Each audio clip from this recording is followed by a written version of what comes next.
10वें अध्याय के 7वें श्लोक तक भगवान श्री कृष्ण ने अपनी विभूति, योग शक्ति तथा उसे जानने के माहात्म्य का संक्षेप में वर्णन किया है। फिर 11वें श्लोक तक भक्ति योग तथा उसका फल बताया। इस विषय पर श्लोक 12 से 18 तक अर्जुन ने भगवान की स्तुति करके दिव्य विभूतियों का तथा योग शक्ति का विस्तृत वर्णन करने के लिए प्रार्थना की है। इसलिए भगवान श्री कृष्ण का विस्तृत वर्णन करने के लिए प्रार्थना की है। इसलिए भगवान श्री कृष्ण ने 40वें श्लोक तक अपनी विभूतियों का वर्णन समाप्त करके आखिर में योग शक्ति का प्रभाव बताया और समस्त ब्रह्मांड को अपने एक अंश से धारण किया हुआ बताकर अध्याय समाप्त किया। यह सुनकर अर्जुन के मन में उस महान स्वरूप को प्रत्यक्ष देखने की इच्छा हुई। इस 11वें अध्याय के आरंभ में पहले 4 श्लोक में भगवान की तथा उनके उपदेश की बहुत प्रशंसा करते हुए अर्जुन अपने को विश्व रूप का दर्शन कराने के लिए भगवान श्री कृष्ण से प्रार्थना करते हैं। अर्जुन बोले, मुझ पर अनुग्रह करने के लिए आपने जो परम गोपनीय अध्यात्म विषयक वचन अर्थात उपदेश कहा, उससे मेरा यह अज्ञान नष्ट हो गया है।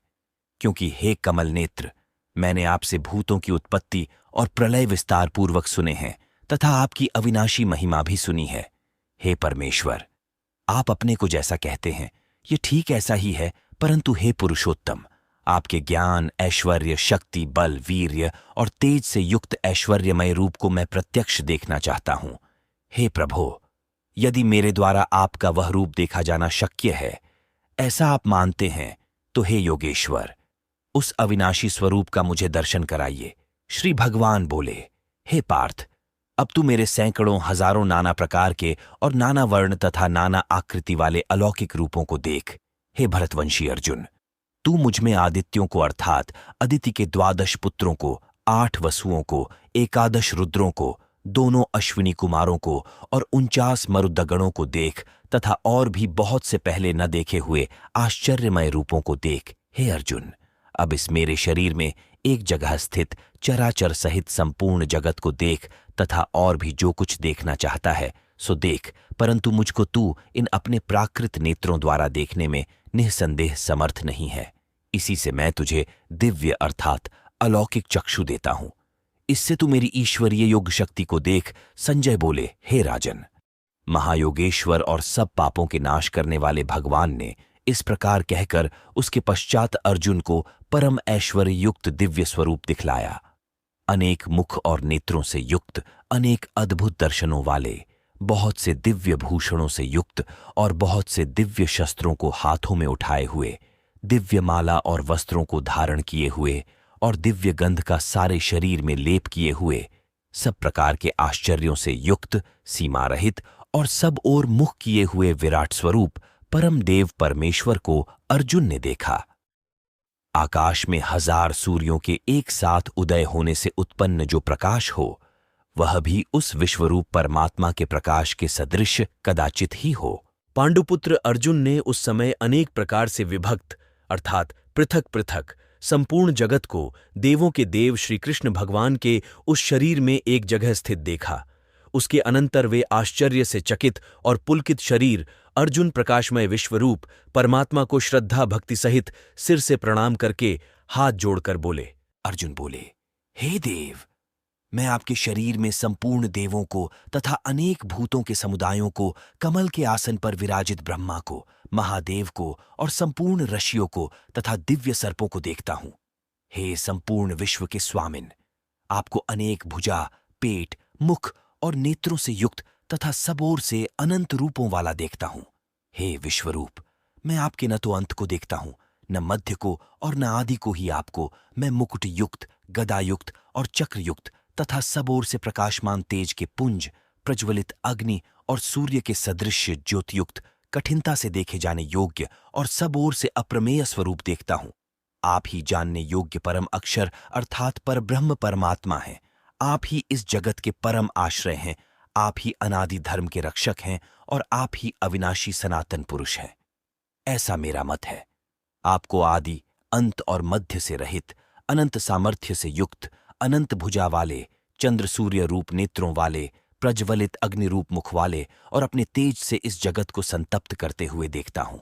हे महात्मन, यह स्वर्ग और पृथ्वी के बीच का संपूर्ण आकाश तथा सब दिशाएं एक आप से ही परिपूर्ण हैं, तथा आपके इस अलौकिक और भयंकर रूप को देखकर तीनों लोक अति व्यथा को प्राप्त हो रहे हैं।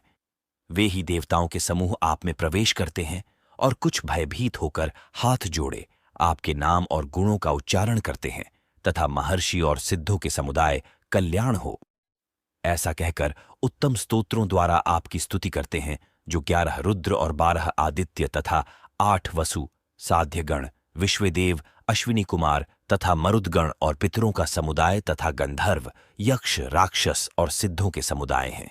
वे सभी विस्मित होकर आपको देखते हैं। हे महाबाहो, आपके बहुत मुख और नेत्रों वाले, बहुत हाथ, जंघा और पैरों वाले, बहुत उदरों वाले और बहुत सी दाढ़ों के कारण अत्यंत विकराल महान रूप को देखकर सब लोग व्याकुल हो रहे हैं, तथा मैं भी व्याकुल हो रहा हूं, क्योंकि हे विष्णु, आकाश को स्पर्श करने वाले, देदीप्यमान, अनेक वर्णों युक्त तथा फैलाए हुए मुख और प्रकाशमान विशाल नेत्रों से युक्त आपको देखकर भयभीत अंतःकरण वाला मैं धीरज और शांति नहीं पाता हूं। दाढ़ों के कारण विकराल और प्रलयकाल की अग्नि के समान प्रज्वलित आपके मुखों को देखकर मैं दिशाओं को नहीं जानता हूं और सुख भी नहीं पाता हूं। इसलिए हे देवेश, हे जगन्निवास, आप प्रसन्न हों। वे सभी धृतराष्ट्र के पुत्र राजाओं के समुदाय सहित आप में प्रवेश कर रहे हैं, और भीष्म पितामह, द्रोणाचार्य तथा वह कर्ण और हमारे पक्ष के भी प्रधान योद्धाओं सहित सबके सब आपके दाढ़ों के कारण विकराल भयानक मुखों में बड़े वेग से दौड़ते हुए प्रवेश कर रहे हैं, और कई एक चूर्ण हुए सिरों सहित आपके दांतों के बीच में लगे हुए दिख रहे हैं, जैसे नदियों के बहुत से जल के प्रवाह स्वाभाविक ही समुद्र के सम्मुख दौड़ते हैं, अर्थात समुद्र में प्रवेश कर रहे हैं। जैसे पतंग मोहवश नष्ट होने के लिए प्रज्वलित अग्नि में अति वेग से दौड़ते हुए प्रवेश करते हैं, वैसे ही ये सब लोग भी अपने नाश के लिए आपके मुखों में अति वेग से दौड़ते हुए प्रवेश कर रहे हैं। आप उन संपूर्ण लोकों को प्रज्वलित मुखों द्वारा ग्रास करते हुए सब ओर से बार बार छाट रहे हैं। हे विष्णु, आपका उग्र प्रकाश संपूर्ण जगत को तेज के द्वारा परिपूर्ण करके तपा रहा है। आख्याहि में को भवानुग्र रूपो नमोस्तुते देववर प्रसीद। विज्ञातुमिच्छामि भवन्तमाद्य न हि प्रजानामि तव प्रवृत्तिम। मुझे बतलाइए कि आप उग्र रूप वाले कौन हैं। हे देवों में श्रेष्ठ, आपको नमस्कार हो, आप प्रसन्न होइए। हे आदि पुरुष, आपको मैं विशेष रूप से जानना चाहता हूं, क्योंकि मैं आपकी प्रवृत्ति को नहीं जानता।